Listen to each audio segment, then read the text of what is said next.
Halo pemirsa GPR TV dari Sabang sampai Merauke, dari Miangas hingga Pulau Rote.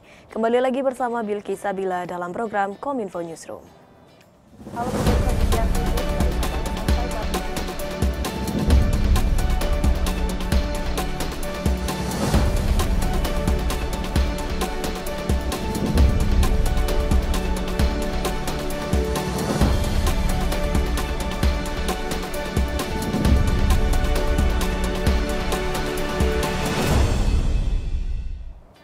Pemirsa, inilah Kominfo Newsroom selengkapnya. Pemerintah Indonesia berhasil memulangkan 80 WNI dan 3 WNA yang merupakan keluarga WNI dari Ukraina pada Kamis 3 Maret 2022.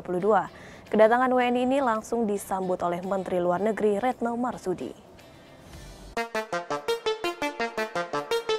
Sebanyak 80 WNI dan 3 WNA yang merupakan keluarga WNI dari Ukraina tiba di Indonesia pada Rabu 3 Maret 2022 pukul 17.10 waktu Indonesia Barat dengan menggunakan pesawat Garuda Indonesia.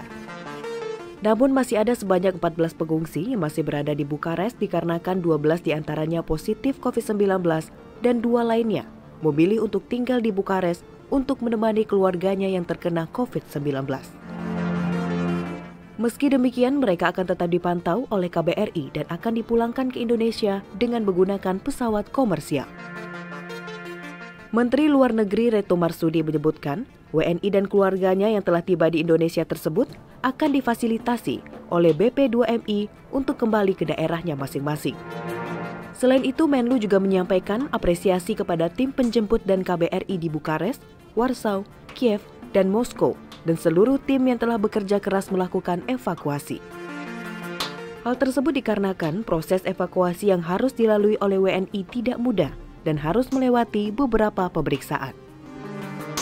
Pada sore hari ini sekitar pukul 17.10 waktu Indonesia bagian Barat, pesawat Garuda Indonesia yang membawa pulang warga negara Indonesia dari Ukraina telah mendarat di tanah air.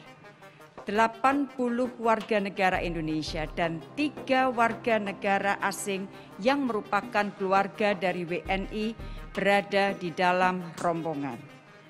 Terdapat 14 evakue yang masih harus tinggal di Bukares untuk sementara waktu dan belum dapat ikut dalam rombongan kepulangan ini.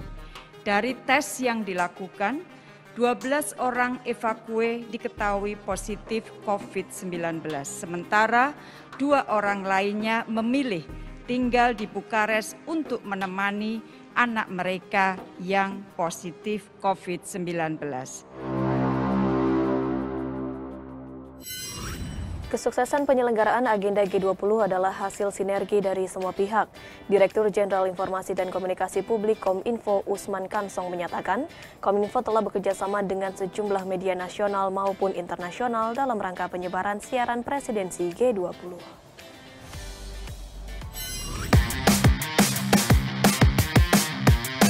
Dalam rangka menyukseskan presidensi G20 2020, Kementerian Komunikasi dan Informatika telah memiliki 2 tugas pokok, yakni mempersiapkan infrastruktur serta komunikasi publik terkait teknologi informasi dan komunikasi.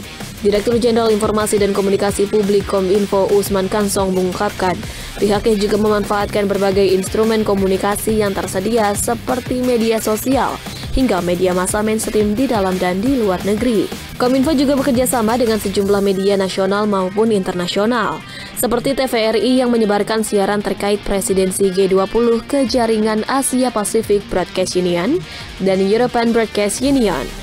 Melalui presidensi G20 tahun 2022, Usman berharap mampu menjadi momentum branding Indonesia di tingkat internasional. Ya, ada 2 tugas yang diemban Kementerian Komunikasi dan Informatika dalam presidensi G20 Indonesia. Yang pertama adalah penyiapan infrastruktur teknologi informasi dan komunikasi. Jadi di tempat-tempat penyelenggaraan presidensi G20 ada di 25 kota, ini infrastrukturnya harus disiapkan, infrastruktur teknologi informasi dan komunikasi. Misalnya kita akan menyiapkan jaringan 5G experience di sejumlah tempat, ya, kemudian 4G juga begitu, untuk karena pertemuan-pertemuan ini bisa saja berlangsung full online atau hybrid walaupun nanti ada juga barangkali yang full pertemuan fisik, misalnya di KTT nanti kita harapkan, karena kita berharap nanti pandemi ini sudah mulai bisa kita kendalikan begitu. Nah, yang kedua adalah menyiapkan komunikasi publik. Nah, ini yang menjadi tugas Ditjen Informasi dan Komunikasi Publik. Kita mengkomunikasikan presidensi G20 baik ke dalam maupun ke luar negeri. Kita menggunakan segala instrumen yang tersedia, ya, menggunakan media sosial, menggunakan media mainstream, baik di dalam maupun di luar negeri.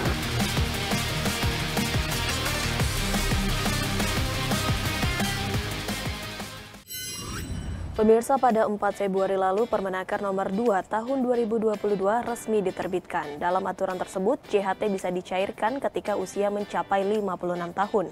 Informasi terbaru, Menaker Ida Fauzia mengungkapkan aturan pencairan JHT BPJS Ketenagakerjaan akan dikembalikan pada peraturan lama.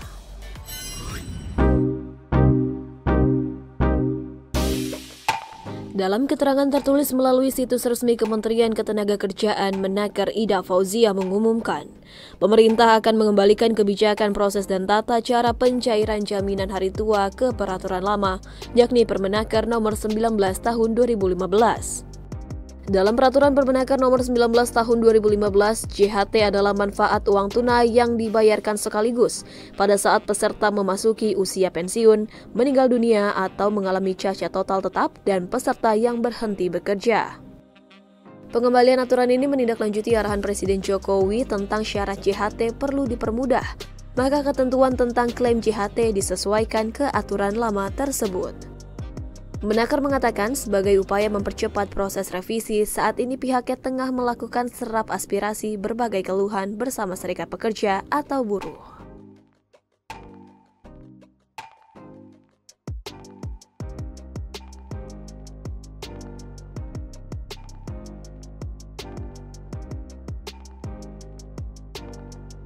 Dengan demikian, Permenaker nomor 2 tahun 2022 yang mengatur pencairan penuh data JHT baru bisa dilakukan di usia 56 belum berlaku efektif. Sehingga aturan yang berjalan sampai saat ini masih memungkinkan buruh yang terkena PHK mengajukan klaim dana JHT.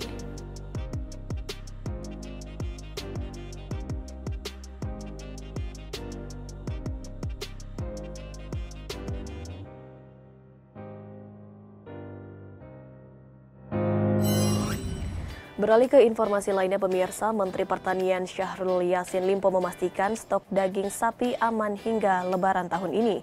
Hal tersebut disampaikan langsung usai melakukan inspeksi ke cold storage daging di Jakarta Timur. Menteri Pertanian Syahrul Yassin Limpo memastikan stok sapi siap potong aman hingga Lebaran. Ketersediaan pasokan daging sapi yang surplus dalam bentuk daging sapi atau kerbau produksi lokal, sapi siap potong, dan daging impor beku. Data stok sapi siap potong yang dimiliki Kementerian Pertanian sama dengan data yang ada di lapangan. Per 2 Maret 2022, ketersediaan daging sapi atau kerbau hingga bulan Mei sebanyak 234.091 atau 2 ton, sedangkan kebutuhan daging sebanyak 202.937 atau 8 ton. Sehingga masih ada surplus 31.153 atau 4 ton. Hari ini ada 2 tempat yang saya coba kunjungi sesuai petunjuk Bapak Presiden untuk melakukan validasi data kita. Bahwa sebenarnya ketersediaan daging dan sapi secara hitung-hitungan cukup gitu. Bahkan sampai Maret, April, Mei kita punya overstock daging yang cukup. Baik sapi bakalan yang tadi kita lihat di Tangerang maupun katakanlah sapi-sapi pedaging yang memang sudah tersedia. Sementara itu, menurut Chuart Effendi, direktur sebagai salah satu perusahaan impor daging di Indonesia, pihaknya berkomitmen dengan mengamankan harga di pasar. Masyarakat tidak perlu khawatir dan termakan isu tentang kekurangan daging sapi. Kami untuk mengamankan harga daging, kami siap turun ke pasar. membantu masyarakat menengah ke bawah.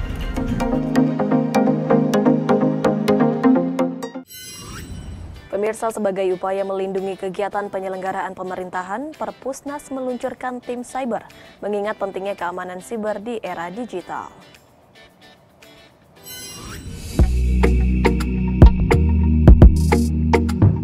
Perpustakaan Nasional meluncurkan tim tanggap insiden siber atau Perpusnas CISART untuk mencegah dan mengantisipasi akan serangan siber dalam seluruh kegiatan penyelenggaraan pemerintah dan pelayanan. Tim Perpusnas CISART bertugas bertanggung jawab menerima, meninjau, dan menanggapi laporan dan aktivitas dari insiden keamanan siber dan diharapkan bekerja dengan sigap dan tangguh dalam menghadapi serangan siber di lingkungan Perpusnas. Tentunya kami senantiasa berharap bimbingan dan dukungan yang berkelanjutan dari tim BSSN agar tim Perpusnas CISART ini yang telah terbentuk benar-benar mampu menjadi tim yang mumpuni, sigap dan tangguh dalam melakukan pencegahan serta antisipasi terhadap serangan siber, sehingga seluruh kegiatan penyelenggaraan pemerintah dan pelayanan yang diamanahkan kepada Perpustakaan Nasional dapat terlaksana secara maksimal. Pembentukan tim CISART sangat didukung oleh Badan Siber dan Sandi Negara, terutama Sekretaris Utama BSSN Syahrul Mubarak menekankan akan pentingnya keamanan siber di era teknologi saat ini. Beberapa kanal dibuka untuk menerima respon terkait masalah keamanan siber di lingkungan Perpusnas, baik melalui form aduan di situs web, call center, maupun via pesan WhatsApp. Seiring dengan kemajuan di bidang teknologi informasi dan komunikasi, keamanan siber menjadi isu strategis di berbagai negara, tentunya termasuk di Indonesia. Dalam pidato kenegaraan Presiden Republik Indonesia dalam rangka Hari Ulang Tahun Proklamasi Kemerdekaan ke-74 di depan sidang bersama DPD dan DPR RI pada tanggal 16 Agustus tahun 2019, Presiden Republik Indonesia menyampaikan, dalam bidang pertahanan keamanan, Indonesia harus tanggap dan siap menghadapi perang siber. Indonesia harus siaga menghadapi ancaman kejahatan siber, termasuk kejahatan penyalahgunaan data. Pemirsa, usai jeda pariwara berikut kami akan kembali dengan beragam informasi menarik lainnya. Tetaplah bersama Kominfo Newsroom.